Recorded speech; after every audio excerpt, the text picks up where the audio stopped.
What's up everybody, I'm Guy and you're watching JustBlueFish Watch Reviews. Today we're doing the Sunday with Guy show. It's a show that I try to do every weekend where I address some of your questions and comments that you guys leave on different videos or send me in emails. So yeah, if you have a question or a comment that you'd like for me to address in a future video, go ahead and leave that question or comment down below, or you can email me at justbluefish@gmail.com. I will do my best to get that into the next video. With that said, let's go ahead and jump right into it. So first, let's get started and look at a result of a poll that I did recently, well, last week as a matter of fact, on my community page of my YouTube channel. It was a poll from you guys asking what you thought was the best affordable watch brand.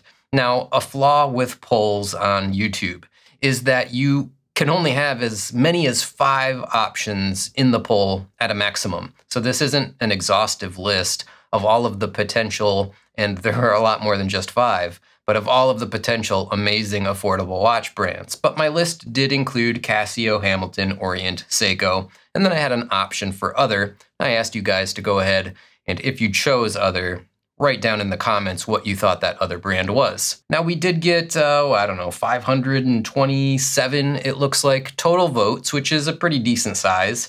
And coming in first, not a huge surprise, but you know, I thought maybe it would have gone a different direction. Coming in first was the brand Seiko at 41% as of when I took this screenshot anyway. 41% of the voters think that Seiko is the best affordable watch brand. Now, I have to be honest with you, I wholeheartedly disagree with that one. I think Seiko is a great brand. And 2 or 3 years ago, they were probably in the conversation for the best affordable watch brand. 4 or 5 years ago, I think without question, they absolutely were the best affordable watch brand. But things have changed in the last 5 years, and I can't say that Seiko is the best affordable watch brand anymore for a couple of reasons. Number one, Seikos are really not that affordable anymore. We have Prospex model divers ranging up to $800, $900, $1,000, $1,200, even up to $1,500 and more. I don't consider any watch that's over $1,000 to be affordable anymore. I put that into like the entry level of mid-tier luxury. So yeah, Seiko really, while they do have affordable watches, in particular in their Seiko 5 line, they're not an affordable watch brand like they were 4 and 5 years ago. Now, coming in at number 2 on this list, Casio with 33% of the vote. I really thought Casio was the one that was going to win this vote, and I didn't think it was going to be even close, but I'm surprised to see that actually it did in fact only come in second place. I do think that when it comes to affordable watches, Casios are pretty much the best watches you can get. They range down to $5 and $10 all the way up to, you know, G-Shocks that go into the hundreds of dollars. And while, yes, there are some Master of G series watches that maybe exceed $1,000, the overwhelming majority of their watches are affordable watches. I think that it is the best affordable watch brand for value, for quality, durability, for all of the reasons that you would buy a Casio watch. Number 3 came in with Hamilton at 13% and then Orient at 8%. I would have thought Orient would have gotten more votes. I would have thought Hamilton probably would have fallen around that 10 to 15% range. That doesn't surprise me, but I would have thought Orient would have taken more of the vote away from Seiko because, let's be fair, Orient is a better value brand than Seiko. Similar quality watches for a lot less money. Bottom line, Orient is a better value brand. That's the only way that I can put it. Hamilton, I was, again, expecting to hit that 10 to 15% range just because they're not wildly popular, but they do have some awesome watches. And for me personally, I think Hamilton is the best affordable watch brand just because I love the watches and their watch designs so much. Hamilton does have a little bit of a problem, similar to Seiko, in that their watches are creeping up market a little bit. They're not all really affordable watches anymore. So I have that same criticism of Hamilton that I have for Seiko, but I think Seiko is even more egregious when it comes to that upmarket creep. And then finally, we have 5% of people voting other. I was a little surprised that other wasn't higher, because there's so many watch brands that aren't on this list that could potentially be considered the best affordable watch brand. But most people apparently really did think that it was boiling down to Casio or Seiko. I mean, that combined is 74% of the total vote, just those two brands. So I guess, it's interesting to see that they're outside of these few handful of brands. Most people don't consider, a lot of the other more affordable watch brands to be in contention for the best. Now, I'm working on a video right now where I'm going to rank what I think are 15 of the best affordable watch brands. I'm going to put them in tiers, not in a particular order, by which I mean it's not going to be number 1 is this, number 2 is that, number 3 is this. It's going to be, what's the top tier of affordable watch brands? And there might be a handful of brands in that top tier. What's the second tier of affordable watch brands and a handful of brands in that tier, so on and so forth down the tier list. So if you're interested in seeing what I think are 15 of the best affordable watch brands, stay tuned, make sure you hit subscribe, and keep your eyes out for that video. So I was hot and heavy with watch enthusiasm a few years ago, at least in terms of endlessly, quote-unquote, learning about watches. I ended up with a small collection, mostly watches under $500, all under $1,000. Now I'm basically stuck. I don't want to acquire more pieces since I'm only wearing 2 or 3 of them regularly. I could sell my entire collection, but I'd have far too little to purchase even an entry-level luxury watch, Black Bay 58 for example. And I don't have a selling history on eBay, etc., so doing so would be a huge pain. I've been stuck like this for a couple of years at this point. I imagine my predicament is far from unique. Thoughts? Suggestions? I have gotten a lot of questions like this over the years from people kind of looking for advice and guidance on how to progress with their watch collecting. And unfortunately, what I would do or what I would recommend is not necessarily what the person that's asking for the advice wants to hear. So I don't know exactly if there is a perfect or a correct or a right way to answer these types of questions, but I can tell people this is what I would do. Now, in this case, we have a viewer here, Bob from Atlanta, and I know Bob. Bob and I talk occasionally. We're friends, and I kind of know a bit of background about him that I wouldn't know about a complete stranger. So it makes the way that I'm going to address this with him probably a little bit different than I would from somebody who I don't know on any personal level. That said, Bob is a middle-class family man. He's got a wife and 2 kids. He works a job, makes a living. I know where he stands, more or less financially. Of course, I don't know exactly how much money him and his family make, so I'm going to make a few assumptions when I make my recommendations on, available income and whatnot.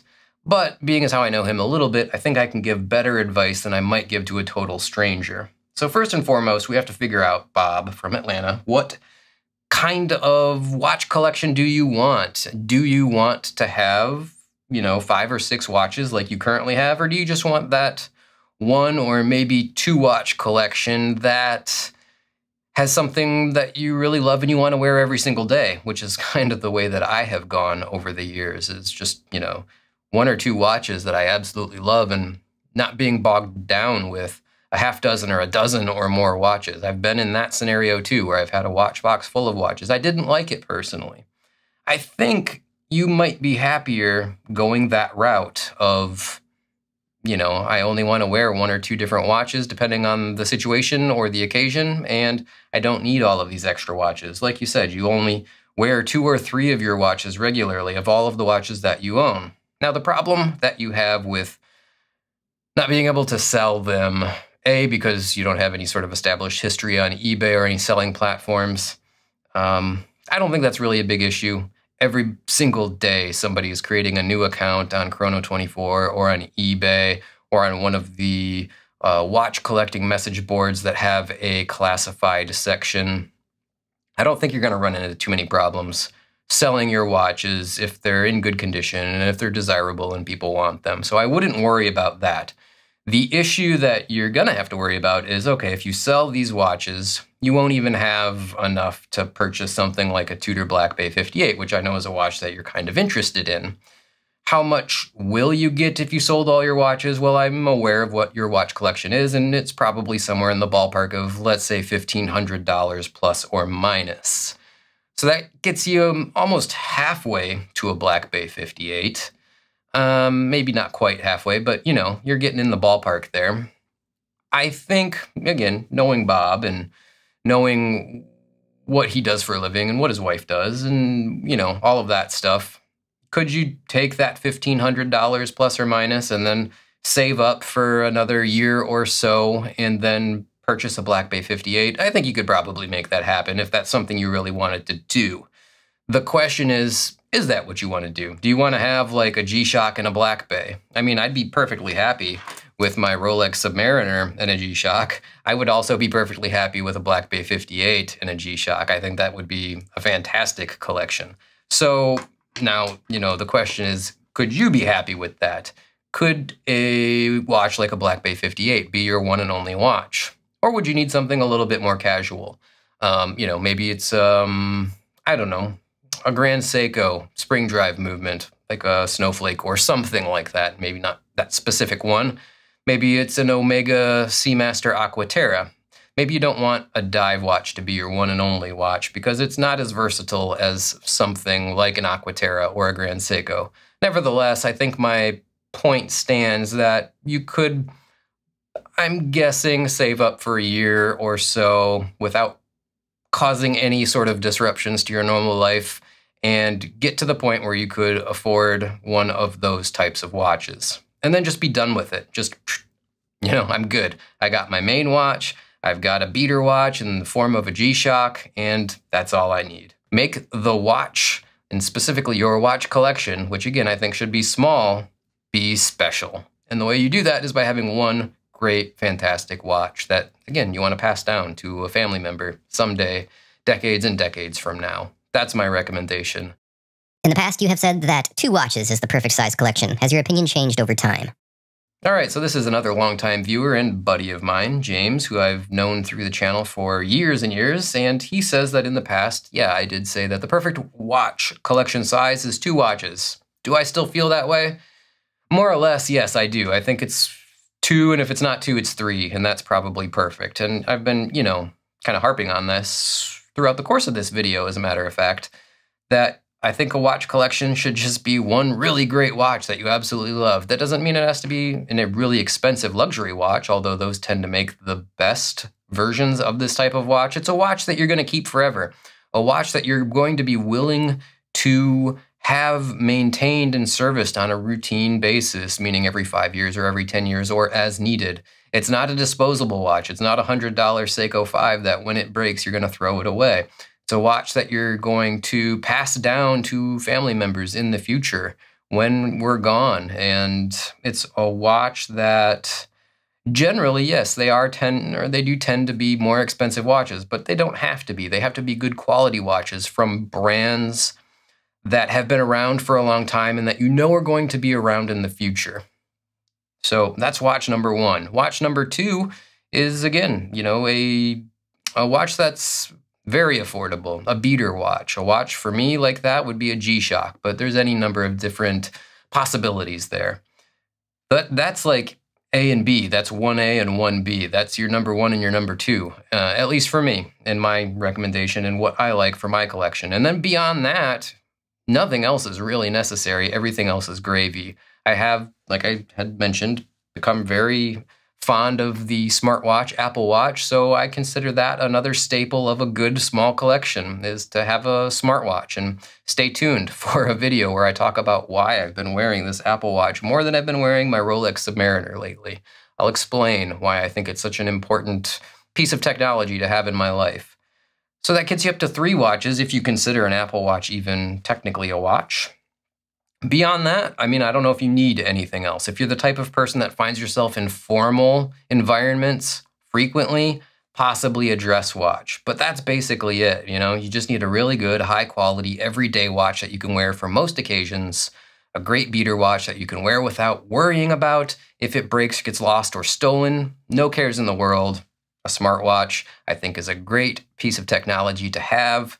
And then finally, maybe a dress watch if you really need it. Me personally, I don't really need it. I never find myself in formal occasions. And if it's not never, it's almost never. The occasional wedding or, unfortunately, funeral, those types of things. But that's about it, and it's very, very rare. So I can get by without even having a dress watch. 2 or 3 watches, that is probably the perfect size collection for me, and I think that it makes a lot of sense for most people, even if they don't realize it yet. I honestly don't understand why people try to make smartwatches and high-quality mechanical watches a this or that dilemma. They aren't. They exist parallel with one another. They serve different purposes. One doesn't replace the other. Somebody commented in a recent video that I am wearing an Apple Watch, and yes, I am. I have been wearing an Apple Watch quite a bit lately. It's pretty nice. I actually like it quite a bit. And another comment said that they don't understand why people make it a this or that situation when it comes down to smartwatches versus mechanical or traditional watches. And I agree, it doesn't need to be a this or that situation. You can have a smartwatch, an Apple Watch, whatever, in a collection of watches that includes all of your traditional mechanical and automatic watches. It absolutely doesn't need to be a this or a that. Both of them have their function, both of them have their place, and honestly, I'm glad that I have a smartwatch now to go with my more traditional mechanical and automatic watches. Could I just ask the seller if they would be willing to let me take the watch, say a Rolex, to a Rolex service center for authentication? If they agree, and I do that, does that mitigate most of the risk? So I did a video a while ago talking about getting into collecting vintage watches, vintage Rolex watches in particular in that video, but it's applicable to pretty much any vintage watch, and that I think that most people, especially when they're first getting into the watch hobby, should not get into vintage watches because there's too many pitfalls, there's too many things that can go wrong. You can wind up losing money and making big mistakes. Now this question says, hey, if I'm gonna buy a vintage watch, say a Rolex, could I just have the seller let me take it to a service center and have the watch authenticated? Well, number one, if the seller agrees to that, then sure, I guess you could try, but I don't think many sellers are gonna let you take the watch for an extended period of time to try to go get it authenticated. And number two, I'm not entirely sure that a Rolex service center would even authenticate a watch for you. I'm not sure they won't, but I'm not sure they will either. So you would have to look into that. Maybe if you're getting the watch serviced and paying their $700, $800, $900, even upwards of $1,000 service fee, they're going to make sure that the watch is genuine and authentic before they go ahead and do the service. But can you just walk in the door and ask them, will you authenticate this watch? I'm not sure. I sort of am guessing no, but again, maybe I'm wrong. I do know that at least the Rolex authorized dealer near me, I can't just bring a watch into them and ask them to authenticate it. They won't do it. Maybe it's because they don't have a Rolex certified watchmaker on staff to do it. Maybe it's because they don't want to assume any sort of liability in the instances that they might be wrong. I don't know. So if you can do this, if you can somehow manage to take a watch that you're considering buying and have it authenticated by someone you trust, then sure, that would eliminate most of the risks that you might be encountering when you're getting into vintage watches. The crown on my Kamasu broke and it was hell trying to get it fixed in the New York City area. Watchmakers just don't want to touch it. And apparently Orient doesn't make its parts easily accessible in North America. It's a beautiful watch, but because of the lack of servicing options, I don't recommend it. So this one was interesting, and I have to ask the viewer that left the comment, did you try going on to the Orient USA website and contacting Orient's customer service directly about this problem? I have not dealt with Orient's customer service in the USA, but I know they have a USA customer service team. I have dealt with Seiko's USA customer service team, and they have been nothing short of excellent in my somewhat limited experience, but I do have experiences with them nonetheless. My expectations would be that Orient would offer the same level of customer service, and in this case, if my Kamasu broke or the crown broke on my Kamasu, I would assume that I could contact their customer service, and if it was under warranty, it would be handled as expected for free and relatively quickly, and if it wasn't under warranty, I would think that they would have an address that I could send the watch into for repair. I wouldn't be dealing with random watchmakers to fix something like that, unless it was just more convenient. And by the sounds of it, it wasn't more convenient. You said that nobody in the New York City area was willing to even touch the watch. So that's my first question is, did you even contact Orient to see what their customer service could do for you? I'm sure they have a repair center that's probably connected with the Seiko repair center right here in the United States. You could have sent the watch in for service or repair. If you did that and they said, no, sorry, we can't help you, then yeah, that sucks. I don't know what to say. But my experience with Seiko has been really good in this regard, and I would expect the same thing from Orient. I think this whole why does everyone hate Hublot is such an overhyped discussion. They sell 50,000 watches a year, quite a lot for the fact that everyone supposedly hates them. Not to mention that they obviously have highly skilled watchmakers in their ranks. Yes, maybe the watches are a bit more expensive than the competition, but Richard Mille, for example, is still much more overpriced, and yet no one hated them.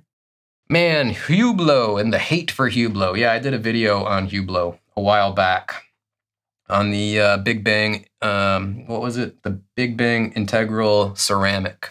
I kind of like Hublot, if I'm being honest. I think their watches are generally a little bit too big for my somewhat small wrists, but overall, I think the brand makes some cool stuff. The biggest knock against them is that, at least previously, they were charging really big money and they weren't doing their own in-house movements. They were kind of off-the-shelf style movements, but that has been changing over the years, and I think they do offer a lot of in-house movement watches at this point, although, to be fair, I haven't looked at their catalog of watches in a little while. That said, the designs, I think they're cool, but a lot of people say that they're absolutely hideous and tacky looking, and this and that. So that's where a lot of the hate comes from. As I had already said, the movement situation was where a lot of hate comes from. And the price. People think that they're bad values. I think that's where a lot of the hate comes from. But I do think it's largely unjustified. And, this viewer agrees with me. He mentions that they sell a lot of watches every year, so the hate is probably overhyped. Now, here's the thing about YouTube and the internet. It's not really a reflection of reality. I talked to the dealer, Exquisite Timepieces, that loans me a ton of watches, and they're a Hublot dealer amongst dozens of other amazing high-end luxury brands. And they have told me in the past that Hublot is one of their best-selling products. In the real world, people are buying Hublots, and they're buying lots of them. It's not hated by anybody except for watch collecting geeks like us on the internet, on YouTube, on social media, on message boards. The normal average normie out there that isn't an obsessive watch collector that cares about what other people think and just goes and buys a watch they like, they're buying Hublots, and in no short supply. So yeah, the hate is overhyped, but in reality, it's not even reality. It's just this imaginary internet world where the hate is overhyped. Very tough to pull off a two-tone full gold Submariner. You either have to be mafia or a big-time pretentious CEO. All right, this one is pretty silly. I do know that there is a perception that people have of solid gold and two-toned, especially Rolex Submariner sports watch models. I get that. But to say that you either have to be mafia or a big-time pretentious CEO to pull off a two-tone or a full gold Submariner, yeah, that is just ridiculous. The perception that you got to be Tony Soprano to wear a solid gold watch, or that you're, somebody from Wall Street to wear a full gold watch, I think that is absolutely silly. I know at least a handful of people that can afford them, and I don't know a lot of people that can afford them, that wear watches like this that are absolutely just like me and you and everyone else. Maybe they're doing a little bit better financially, but they're not mafia and they're not big-time pretentious dirtbags or anything like that. They're none of these stereotypes that people associate with the type of people that wear watches like that. Again, there's reality, and then there's the internet. And on the internet and on social media, the perception might be one thing, but in reality, it's nothing like that. I personally would very much like to rock a two-tone Submariner, and I'm not either in the mafia or a big-time CEO, pretentious or otherwise. Best review on this watch that I have seen. You actually talked me out of buying it. The large one is too big and the small one lacks anti-magnetic properties. The Glashuta Original CQ. That's a watch I really like. And this person said that I talked them out of buying it. I'm not sure how that happened. I think it's a great watch. Now, in particular, he's talking on the Panorama Date Steel and Gold CQ. The Panorama Date model is a little big, and that's not the one I would get. I would get the smaller sized model. His complaint about the smaller sized model was that it lacks anti-magnetic properties. I'm never ever personally going to avoid buying a watch because it's not magnetic or anti-magnetic enough. That's just absolutely not a factor for me. So I feel like this person might just, I don't know, be talking crap a little bit to claim that like, well, the watch isn't anti-magnetic enough, I'm not going to buy it. I don't know. I think you already made your mind up and you were never going to buy these watches and you're just trying to be clever or funny or something in the comments. But, you know, if this is true and those are the reasons that you're not going to buy it because the panorama date is too big and the smaller model is anti-magnetic or not anti-magnetic enough, you know, whatever, do you. You can buy whatever you want. Make sure you're happy with your purchase because these are expensive watches. So, you know, whatever. If there's some reason you don't want to buy it, by all means, don't buy it. They seem like silly reasons to me, though, at least that second one. I just got my Rainbow Pioneer last week, and I really enjoy it, but the Lume is super dim, even in extremely dark areas. I don't know if it's normal or if something is wrong with it. So, this viewer says they recently purchased a ball Rainbow Pioneer. By rainbow, they mean that the color of the gas illumination tubes on the watch face are rainbow colored, and they're not all just blue or green, in case you're unaware of what that meant. And they're saying that the Lume is super dim, even in extremely dark areas. I think that this is probably a problem to do with perception and expectations. If you are expecting super bright Lume like you might find on a Seiko Lume-Bright filled dial, that is not what tritium is, whether we're talking about ball watches or any other use of tritium. Tritium is not super, super bright. It's really, really long lasting though, like on the order of years, like 12 or 15 years or something, it'll glow.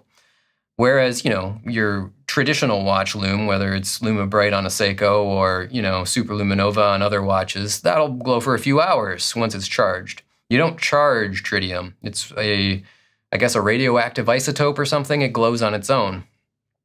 So it's not super bright.